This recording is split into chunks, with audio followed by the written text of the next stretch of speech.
For a second date update with a guy named Joe. Hi, Alyssa. How are you? Hi, I'm good. How are you? Excellent. So tell us about Joe. How'd you two meet, and how'd that first date go? Well, I just first want to say thank you so much for taking my call. I've been listening to you since I went to school, with my mom in the third grade. So this is weird and cool all at the same time. Thanks. Okay, so here's my story. I met Joe on Tinder. Don't tell my mom.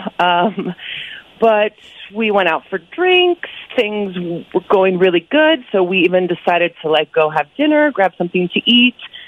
That went great too. We got along great. I mean, everything was great.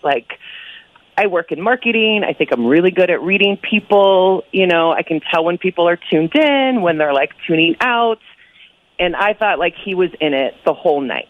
The only time we got into questionable territory was the election came up, and I could kind of tell that was a no-go. So I just switched the topic really quickly.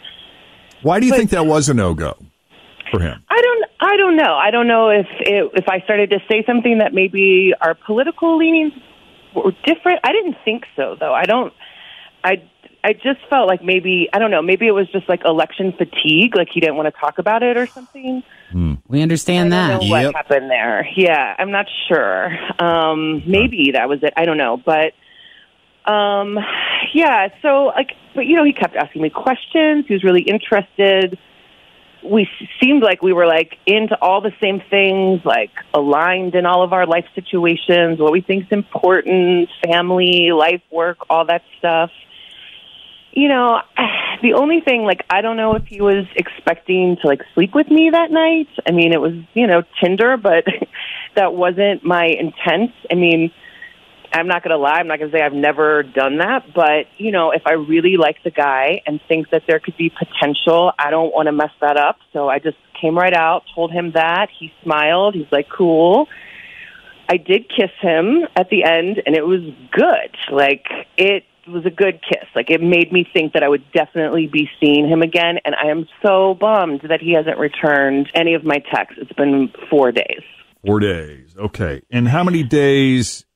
from the time that you connected on Tinder to when you got together, how much time? We talked for a week or so, I think, until we decided to hook up, and at first it was just going to be just a quick drink. And then we just had such a good time. We just kept hanging out. Okay. So we have two potential possibilities here. One, where the conversation started to get political, but it sounds like you recovered from that because there was a kiss at the end of the night, which would lead us to the second thing, which could be he was hoping to sleep with you and he didn't. Yeah, I'd be really disappointed if that was it. But. If that were the case. Okay. Did you have a discussion, though? I mean, did you say to him, hey, listen, I think there might be some potential here. I'd really like to see you again. Or this was great, and I think we should do it again. I think we should get together and talk politics naked. Yes. I did. I told him after the kiss, I was that was great, but I just don't think this should go anywhere more tonight because I really like you. Maybe there's some potential here. I was very honest that I was hoping it would, go somewhere. That's good. I love that you were that honest. Yep. I think that's great. Well, then let's take a break here and we'll just call him up. See what he has to say 4 days later. So you hang on. When we come back, we'll call Joe and see what he thought of Alyssa and where he wants to go with this, if anywhere. As we continue, second date update next on Cincinnati's Q102. All right, Alyssa met Joe on Tinder. They chatted for about a week before they got together for drinks and dinner, and it was great. Great conversation. They have a lot in common. He seemed very interested in her. They seem aligned on a lot of things. He got a little uncomfortable when they started talking about politics, so she didn't push it. But there was a kiss at the end of the night. She said that felt good. She made it clear that she'd like to see him again, but that was 4 days ago, and she's not heard from him since. So did I get any of it wrong? Did I cover everything important, Alyssa? Is there anything else you want to add? Nope, it's good. All right, let's call Joe if you're ready. Yeah, I'm ready. Okay.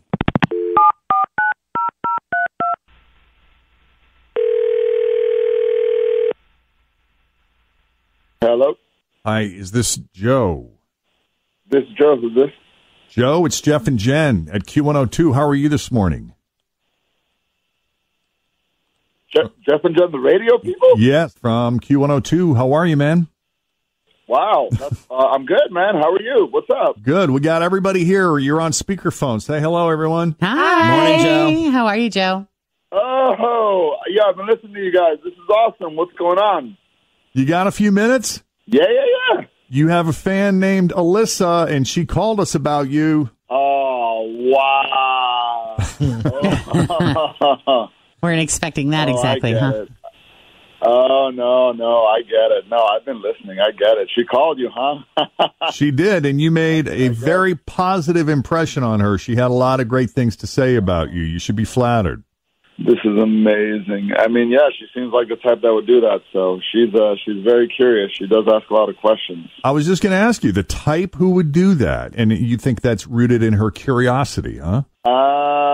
Possibly. What other impressions did Alyssa leave on you? What do you think of Alyssa?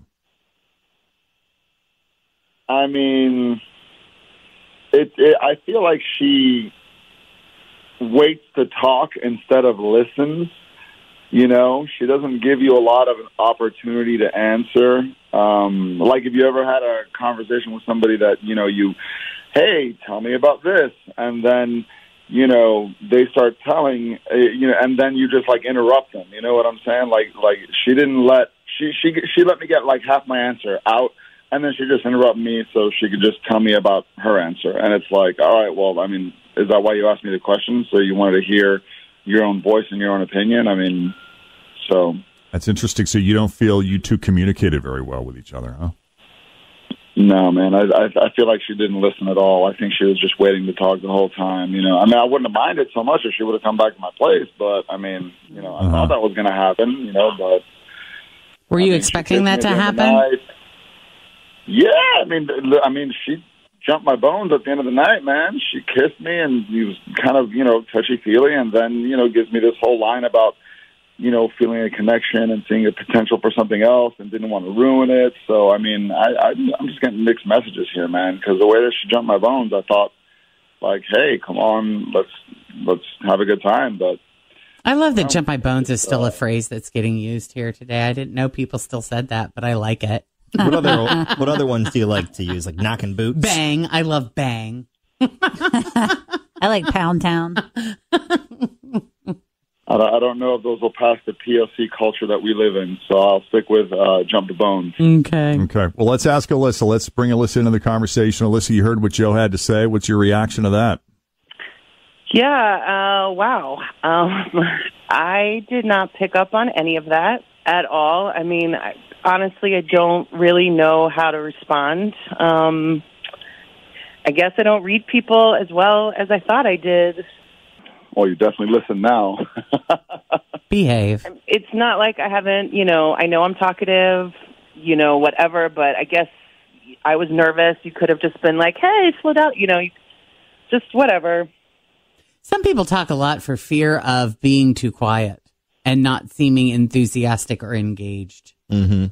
Because when you have somebody that's a really good listener, and you have anybody in your life that's like a really good listener to the point of like, I'm not even sure they're taking in anything that I'm saying because they seem like they are just completely spaced out. And there are some but they're listening. They're being very present and they're listening to understand versus listening to respond because there's two different ways to listen. So a lot of people will feel that discomfort a lot of times if they go an extended period of time just listening and they're afraid that the other person is going to think that they're not engaged in the conversation. Well, that's just it. Some people are like, hey, I thought this was a conversation. Am I just here listening to you, or is this a dialogue? Is this a back and forth where we both get to speak? Sorry, I thought you were done. Yeah. I mean, he just, he's not the most talkative person. I was just trying to, keep things, the energy upbeat and just really trying to have a good time. It's been a while since I'd been out and, and I was just excited and wanted to have a good time. I mean, I guess I came on too strong or whatever, but maybe you need to be a little more engaging or something. Yeah. Two different communication styles and needs. Yep. So, Joe, does this mean there's no possibility of a second date here? I'm feeling kind of awkward about this whole thing now. So, Oh, listen, it is what it is. Some people just prefer to have the floor. Yep. Well, I'm sorry, Alyssa. It's fine. It's fine. Thank you, guys. I'm glad I know. I wish you would have just written me back and told me, like, that you weren't interested. So this isn't really how I wanted.